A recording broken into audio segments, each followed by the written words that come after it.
Since I'm getting remarried, you'll need to move out. The $55,000 loan will be covered by my new partner," he said, his voice dripping with irony.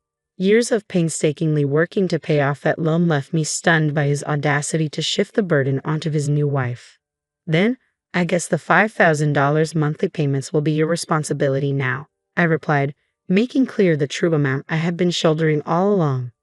"Sign the divorce papers without delay," I continued, "and just leave. Whatever comes next, even if it's hell, doesn't matter to me anymore." I'm Meg Smith, a 41-year-old housewife who works part-time. My husband Mike is 3 years older than me, and we've been married for 10 years. We first met while working at the same company. Back then, I was deeply engrossed in my career and had little interest in marriage or romance.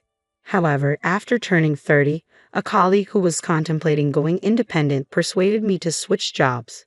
Just as I was starting to settle into my new role, Mike, a senior colleague from my old company, confessed his love for me.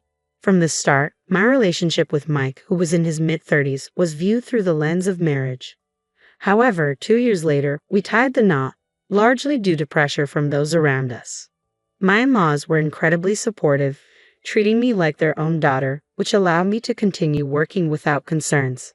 A year after our marriage, we built a house that reflected our dreams and desires. Although it was a significant investment, we secured a loan with a manageable repayment plan. This major purchase solidified our commitment to supporting each other. For the first 2 years, we lived as a typical working couple. However, in our 3rd year of marriage, as we began contemplating starting a family, Mike dropped the bombshell that he wanted to leave his job to start his own business. He had always dreamed of launching his business before turning 40 and had been quietly building his network and saving money. While the future of his venture was uncertain, his resolve was unwavering.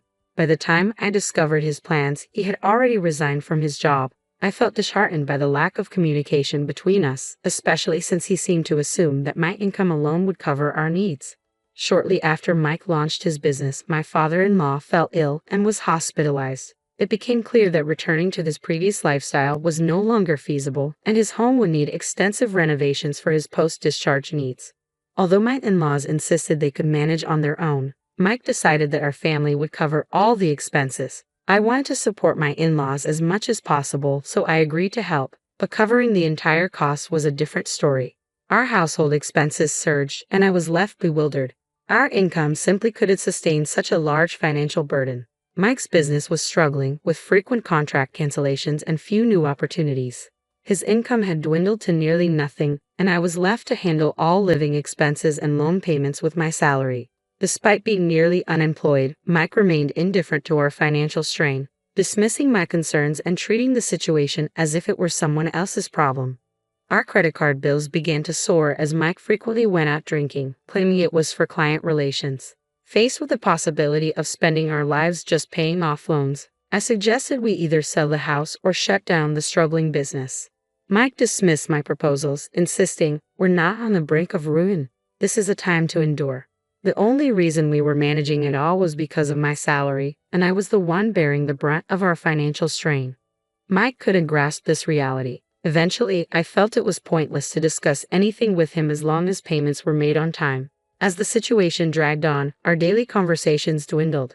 I knew Mike was spending time with other women under the guise of work, but I had become indifferent to him. One day, after returning from work, Mike finally spoke to me after a long silence. With a smirk, he waved a piece of paper in front of me and said, "I've decided to divorce you. Please sign here." I took a deep breath and responded calmly, accepting both his words and the divorce papers. It was likely because I had been contemplating proposing a divorce myself if he hadn't acted first.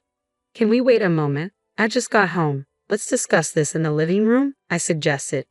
"I thought you wanted to talk, but now you're rushing me," he asked, his tone irritated. "I don't need any unnecessary conversation, just get it over with," he snapped back. Deliberately took my time moving to the living room, sensing Mike's growing impatience. I resented how everything was unfolding on his terms and decided to prolong the moment a bit longer. Regardless, the decision to divorce was made. The days we had spent together in the house we built with so much care were coming to an end. I wanted to savor these final moments at my own pace. As I settled on the sofa, I picked up the divorce papers once more. They seemed flimsy compared to the marriage registration we had signed a decade ago, possibly reflecting my current state of mind. How long are you going to just stare at them? Mike asked, his tone edged with irritation. I have a question. What are your plans after the divorce? What do you mean? What am I going to do? Are you saying you're having second thoughts about the divorce? I'm going through with the divorce, but can we at least have a brief conversation before it's finalized? I'm planning to remarry, after all. Remarrying, huh? So there's someone else. She must be young, attractive, and financially successful, unlike me, an old lady who didn't even have children with you. So you're planning to take advantage of her next.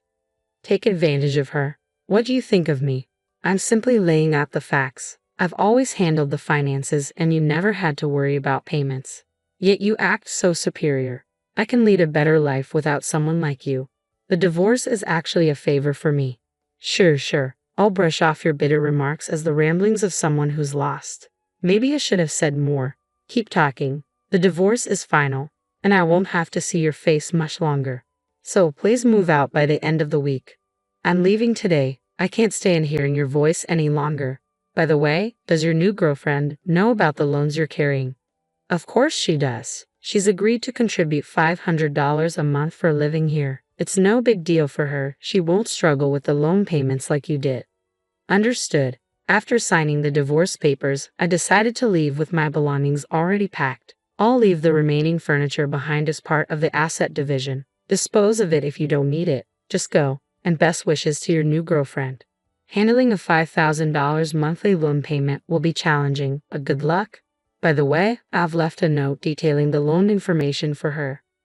With a smile, I handed Mike the note, got into my car, and drove away from my former home. I headed straight to City Hall to submit the divorce papers. I hadn't felt this relieved in a long time and thought I should have divorced sooner without worrying about him managing the loan payments.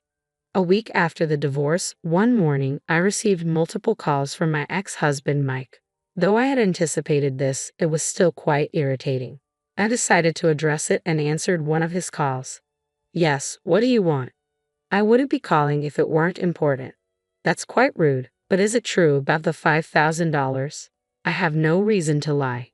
You're expecting me to cover your debt. I sighed deeply at his words. Maybe I should have explained everything more clearly instead of just relying on the note. Despite the inconvenience, all the details are laid out in that note. I thought you'd understand it if you read it. I'm calling because I still don't get it, even after reading. I'll break it down for you. Besides the mortgage on the house, there are the renovation costs for your parents' home that you chose, the personal loan for your father's medical expenses, the business loan for your venture, and the credit card debt you accrued, all under your name. If there were only a mortgage, I could have managed that, but there's much more. If you have doubts, you can verify it. I helped because I was your wife, but now that we're not, it's no longer my concern. I told you when I left that there's a monthly payment of $5,000. You must think this is a joke. You spent money like it was nothing. Did you ever consider these payments? Well, you'll have to deal with it with your new girlfriend. That's why you divorced me, right? Actually, she broke up with me. She said $5,000 a month is too much. I figured as much. It's understandable. Even someone with a high income would rarely agree to take on a $5,000 monthly payment for debts they didn't incur. No one wants to pay 10 times the value of a house over many years. Did you really earn that much after changing jobs? Yes, my salary increased fivefold after changing jobs, but all that income went straight to repayments. I didn't realize you were making so much. I wouldn't have suggested divorce if I had known.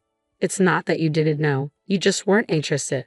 After I switched jobs, you never asked about my work or my salary. You should have brought it up yourself. You never discussed your income either, even when we worked together. You barely communicated. Once you went independent and had little to no income, yet continued to spend recklessly, I figured it was pointless to bring it up. Let's start over. Come back. I refuse. I finally achieved my freedom. Then what about the payments? $5,000 a month is unmanageable. Sell the house and use your income to pay off the remaining debt. You might be able to handle it if you adjust the repayment plan. Why not continue with the payments? I have no involvement with you anymore. I'm not interested in a stranger's debts. You're incredibly cold. Don't you have any empathy? I may seem cold, but I've been making substantial payments for over 6 years. Part of it was out of love for you, and part of it was because I felt obligated to your parents. If you wanted to come back, it might have been different. But you chose the divorce on your own. Technically, I have the right to sell the house, divide the assets, and even claim alimony for adultery. But I wanted to sever ties with you before dealing with that. I'm done with someone who turns their own money into a facade of wealth and squanders everything. I'm exhausted from covering your reckless debts. My life is my own now. Don't involve me in it any further.